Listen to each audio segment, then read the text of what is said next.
His friends say, So much wimp. reading. You're going to hell. Excuse me. Our visitor informed me after I managed to get him to look at me.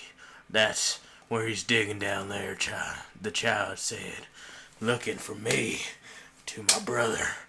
He's digging to hell. You're all going with him. Oh, yeah. Hey. My brother did not invite as many classmates over after that day, and I don't believe he ever invited any of them to see the renovations ever again. It's mostly reading for a while, and then it's gameplay of sorts. It's twine. Sorry, sweetie, but hey, you hear me talking, don't you? Yes, you do.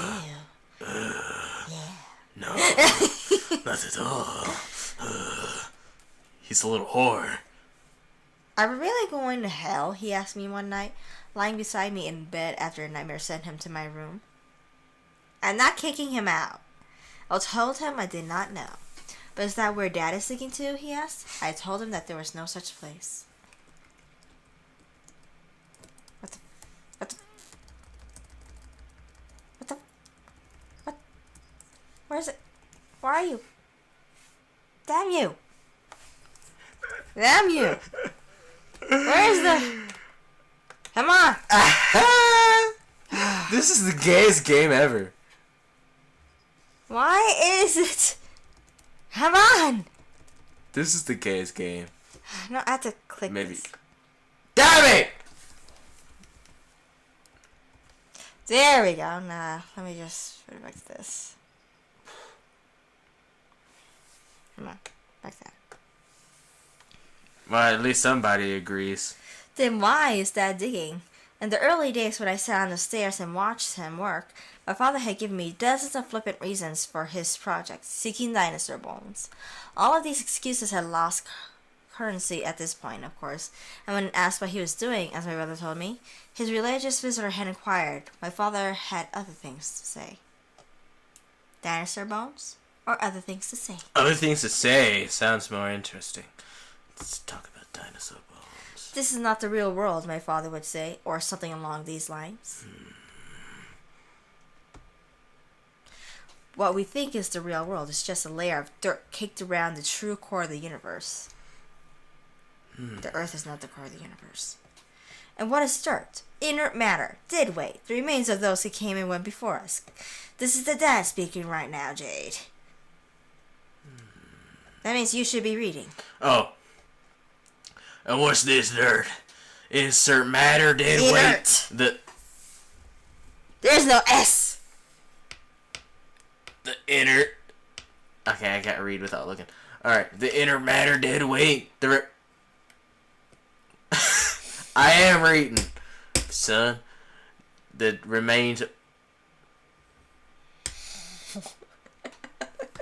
Whore. Trent's a whore.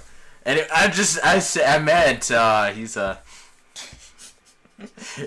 No, I meant that. He's a whore. I'm just joking. I'm joking! Okay, he's not a whore. I'm not afraid to use the thumbtack.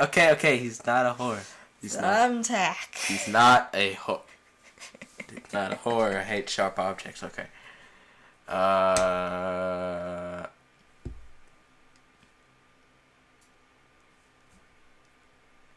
The reigns of those who came and went before us, content only the further pressed down upon creation with their waste.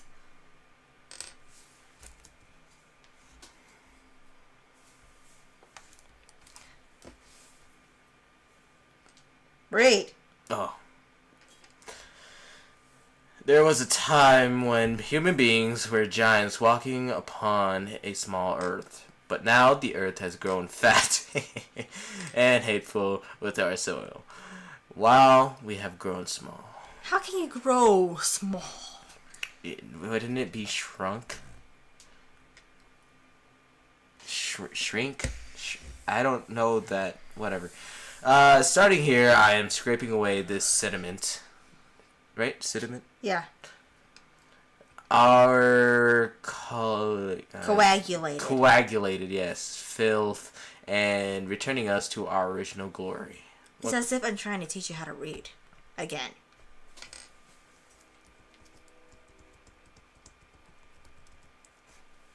Shut up!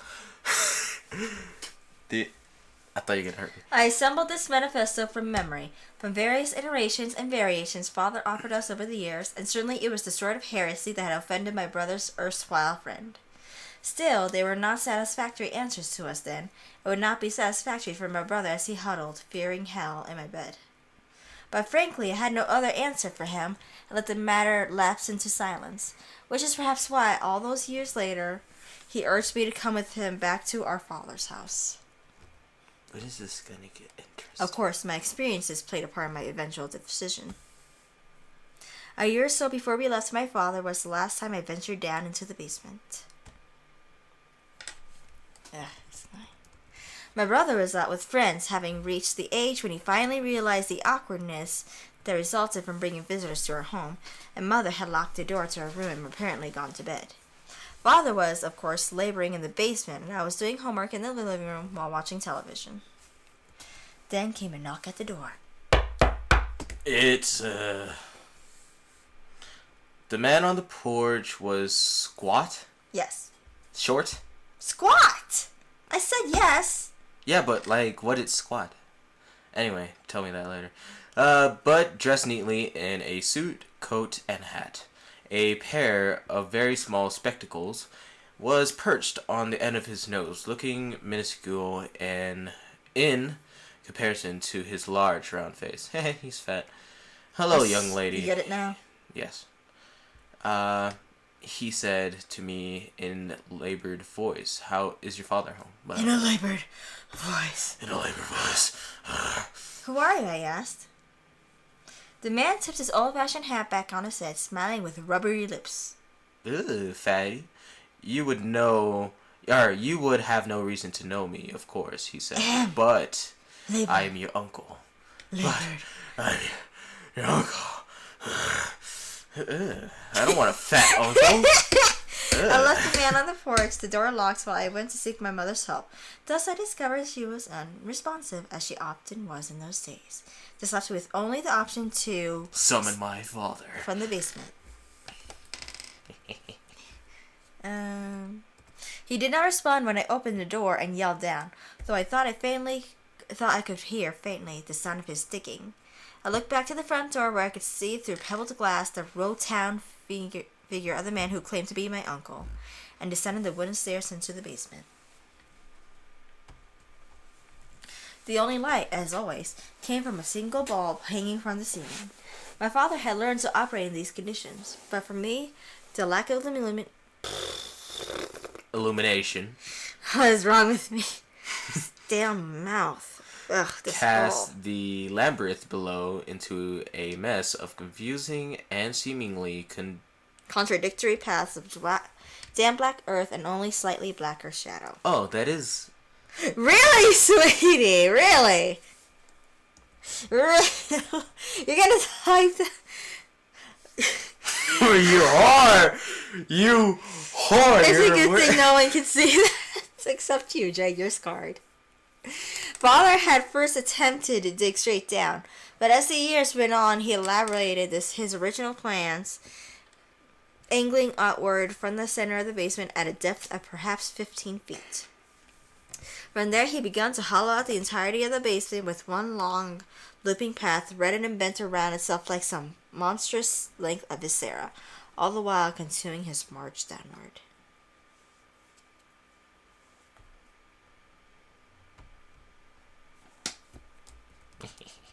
I stood on the bottommost stair that, as I thought of it, still properly belonged to our house.